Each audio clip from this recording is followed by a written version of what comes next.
दिनांक 17/9/2025 पासून जालना येथे आमचे मल्हार योद्धे दीपक भाऊ बोराडे एसटी आरक्षण अंमलबजावणी करण्यासंदर्भात राज्य शासनाच्या विरोधात आमरण उपोषण करत आहेत। आज उपोषणाचा 10वा दिवस आहे। त्यांच्या उपोषणास पाठिंबा देण्यासाठी आज संपूर्ण महाराष्ट्र राज्यामध्ये एक दिवसीय धरणे आंदोलन करण्यात येत आहे। धाराशिव जिल्ह्यातील प्रत्येक तालुक्यामध्ये आज धरणे आंदोलन होत आहे। आम्ही प्रत्येक तालुक्याला भेट देत आहोत। आज या ठिकाणी धाराशिव येथे भेट देण्यासाठी आलेलो आहे। इथलेही समाज बांधव भगिनींनी धरणे आंदोलन या ठिकाणी केलेलं आहे।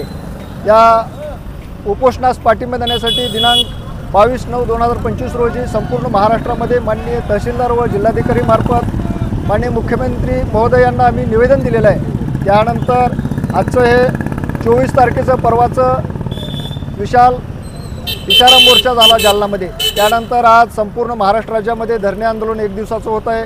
दिनांक 29 तारखेला राज्यातील संपूर्ण आमदार व खासदार यांच्या निवासस्थानासमोर आम्ही धरणे आंदोलन करणार आहोत संपूर्ण महाराष्ट्रामध्ये। आणि त्यानंतर सरकारला जरी जाग नाही आली, त्यांनी कुठलाही निर्णय जर या एसटी आरक्षण अंमलबजावणी संदर्भात नाही घेतला तर दिनांक 1/10/2025 रोजी संपूर्ण महाराष्ट्रात आम्ही रास्ता रोको आंदोलन करणार आहोत। हा आम्ही महाराष्ट्र सरकारला इशारा देत आहोत। त्यांनी आमची